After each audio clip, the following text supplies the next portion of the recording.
Good morning, everybody. Rev.Dave Roach again, uploading the next message in our New Year's series. I had said that we were going to teach the Bible this year, one principle at a time.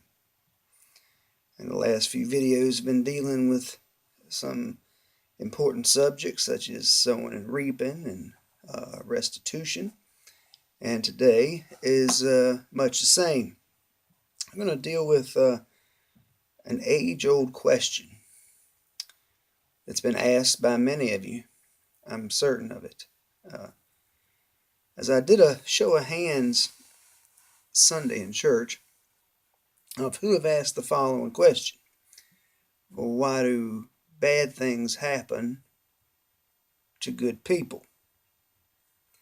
I'm sure, as some of you are watching, that you have asked that question of God. You've called out in your trouble, why, Lord, is this happening to me?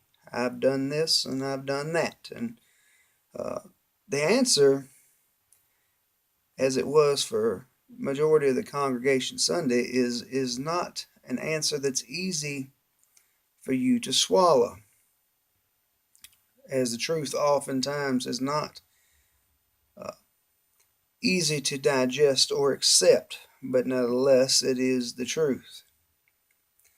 I had come from the book of Job, and we find at Job's life he was the Bible calls him a perfect and an upright man. In other words, he was waking up every morning and he was putting his best foot forward, and he was trying to live a godly and a decent life.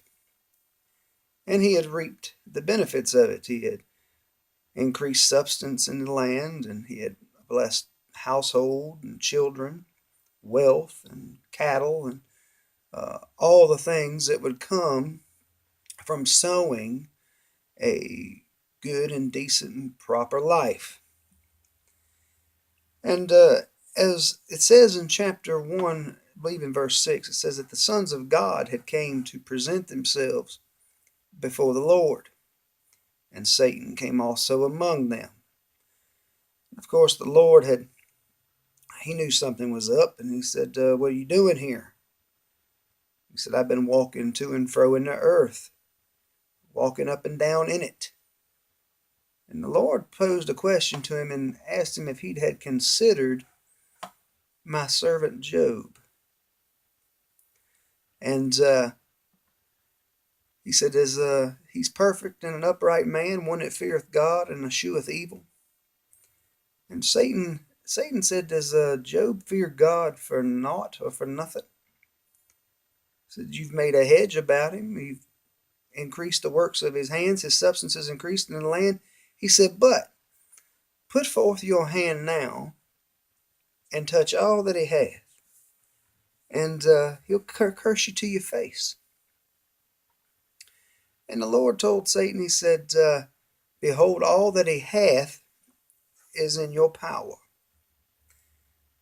Except on himself, on his life, you can't touch that.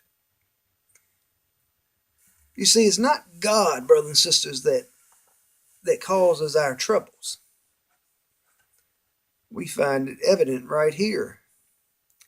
God never smote Job, though many a minister have said it, that God did this and God did that. But it wasn't God that smote him. It was Satan that smote him. All that God did was allow the trouble to come. And if you're going to have any growth in life, you are going to have trouble come. Otherwise, you'll be weak as dishwater, because you'll never grow. You'll never have to endure adversity or trouble, hardship. But it's not God that smites you with it. It is Satan that smites you with it. Or some of our troubles are by your own hands. Did you know that over 90% of young people up to the age of 24 that die die doing something that they were told by some point or somebody not to do. Example, don't drive that car fast, son. Don't go here. Don't go there. Don't take some of that. And if they die young, it's because majority of the time they are doing things that they have been told not to do because they produce a certain result. And that is most of us. When troubles come in our life, most of the time is either our own hands by making bad decisions, or Satan has been loosed upon you to test you, to put you through a trial that you might learn whatever it is that God has for you to learn. And you say, well, I'm doing this. I've given to the poor. I'm extending myself. I'm blessing other people. How come it's happening to me? I'm a good person. Well, are you? You see, the Bible says in Romans 3:10, it says that there is none that is good. No, not one. It says that the best of your righteousness is as filthy rags. And you will find that even on your best day, from the time you open your eyes in the morning to the time you close them at night, even your very best day as a Christian, you will have been greatly flawed. So is there good people? We have to stop looking at the next man and saying, well, I'm better than him. I'm better than her. I'm a good person. That person's not very good at all. And we start comparing things with the way God sees you. Because in God's eyes, we are all flawed and all bad people. Now it says in 2 Corinthians 10:12, it says that those that compare themselves by themselves are not wise. In other words, we oftentimes as Christians start comparing our lives to the neighbor's. And we say, well, I'm not doing what they're doing. And true enough, you may not be, but you're doing something. You're either doing something or you have done something that you got no business doing, that you've been told by God, by the law, not to do. And then we're shocked and surprised when trouble comes, and we start blaming God. Why is this happening? Why have you done this to me? And it ain't him. It's either the Satan or you.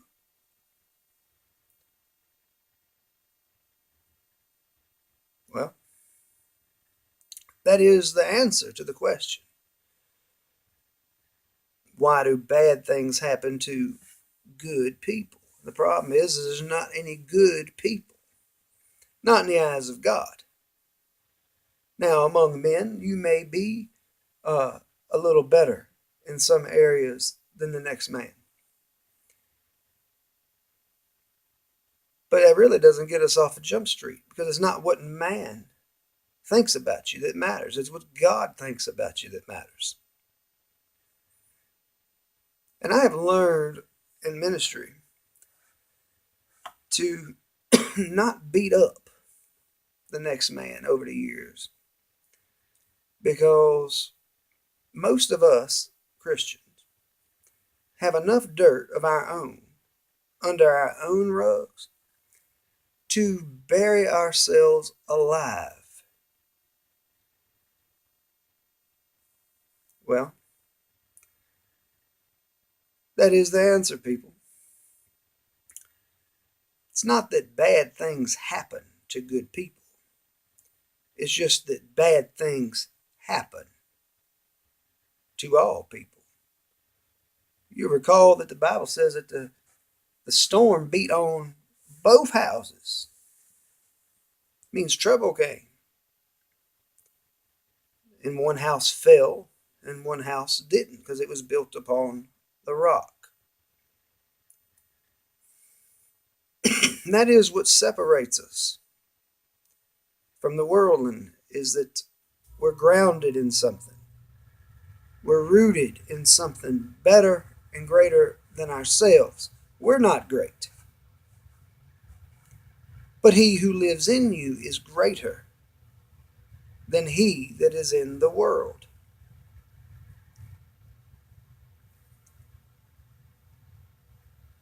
We need to stop trying to shift blame and accept responsibility for our own actions and put the blame squarely for the trouble in your life where it belongs, either on the forces of hell or what's facing you in the mirror in the morning. Because that is the greatest enemy that you'll ever face, is you, is me. We are our own worst enemies.